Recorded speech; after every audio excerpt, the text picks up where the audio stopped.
Hello everyone. मैं assistant professor Vijay Prakash आज एक नया वीडियो लेकर आया हूं जिसका टाइटल है सेम की समस्या। कहानी शुरू होती है इंदिरा गांधी नहर परियोजना के राजस्थान में आने के बाद से। इस नहर ने हरित क्रांति को आगे बढ़ाया, परंतु इसके साथ ही एक समस्या उभर कर आई, वह थी सेम की। आइए देखते हैं कौन से क्षेत्र सेम प्रभावित हैं। सेम की समस्या हनुमानगढ़, श्रीगंगानगर और बीकानेर के कुछ इलाकों में पाई जाती।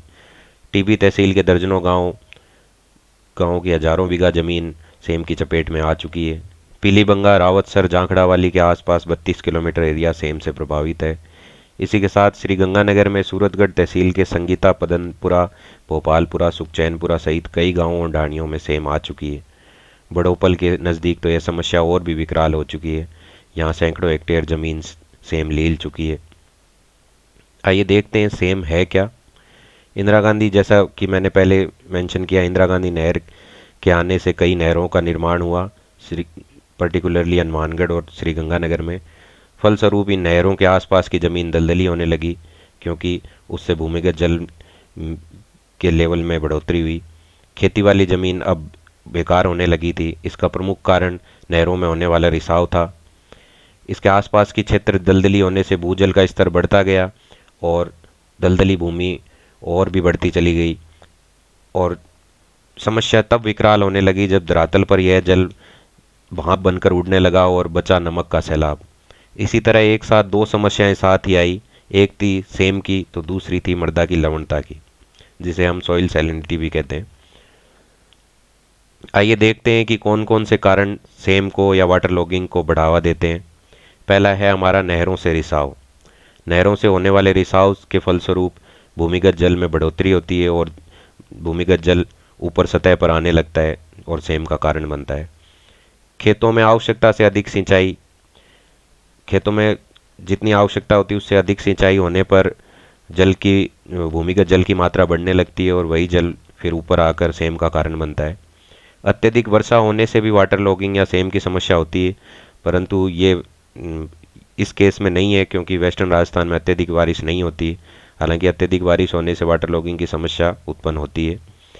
जल की निकासी की अपर्याप्त व्यवस्था और मृदा के नीचे अपरगम्य परत, इन दोनों को हम आगे डायग्राम से समझेंगे।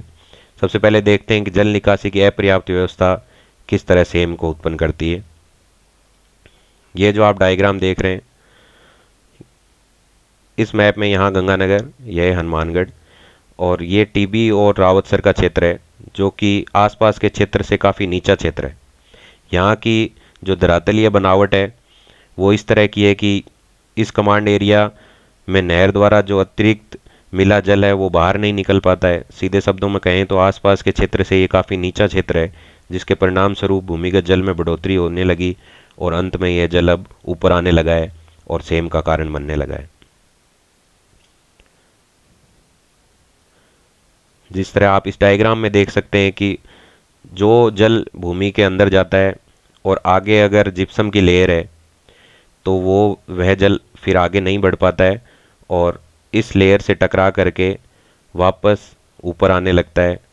फलस्वरूप जो भूमिगत जल है वो धरातल पर हमें दिखने लगता है सेम के रूप में, और इसी के परिणाम स्वरूप जो हमारी क्रॉप्स हैं वो अतिरिक्त जल मिलने के कारण नष्ट होने लगती हैं। आइए देखते हैं सेम के समाधान क्या है, इस समस्या से कैसे निजात पाया जा सकता है। समाधान पहला है सेम नाला। एक ऐसा सेम नाला बनाया जा सकता है जिसमें जो सेम का अतिरिक्त जल है उसको उस सेम नाले में बहाकर उस जल को निकाला जा सकता है। सिंचाई की तकनीक में हमें बदलाव करना पड़ेगा, जैसे कि हम ड्रिप इरिगेशन या स्प्रिंकलर सिस्टम अपनाएं तो पानी कम यूज़ होगा और फलस्वरूप वो भूमिगत जल में भी कम जाएगा और सेम की स्थिति उत्पन्न नहीं होगी। पंप द्वारा पानी की निकासी, बड़े बड़े पंप लगाकर जो सेम का पानी है उसे निकाला जा सकता है। नहर किनारे सफ़ेदे के पेड़ लगाए जा सकते हैं जिससे कि नहर का पानी का रिसाव कम हो। नहरों का रख रखाव कर भी सीपेज को या नहरों में जो लीकेज है उसको रोका जा सकता है। बड़ोपल जैसे बर्ड सेंचुरी से यदि सेम की समस्या से निजात और हमें छुटकारा नहीं मिलता है तो बड़ोपल जैसे बर्ड सेंचुरी भी हम बना सकते हैं, जिससे हम पर्यटन को बढ़ावा भी दे सकते हैं। क्योंकि बड़ोपल को अगर देखें हम तो बड़ोपल का भौगोलिक दृष्टि से अलग ही महत्व है। यह एक इकोटोन एरिया है जहाँ एक तरफ तो मरुस्थलीय पारिस्थितिकी तंत्र है और दूसरी तरफ जलीय पारिस्थितिकी तंत्र है। यहाँ आने वाले पक्षी पर्यटकों को काफ़ी लुभाते हैं। इसी तरह अन्य सेम क्षेत्र भी पर्यटन हेतु विकसित किया जा सकते हैं, जैसे कि बड़ोपल में हमने विकसित किया है। इस तरह से हम सेम की समस्या से निजात पा सकते हैं। धन्यवाद।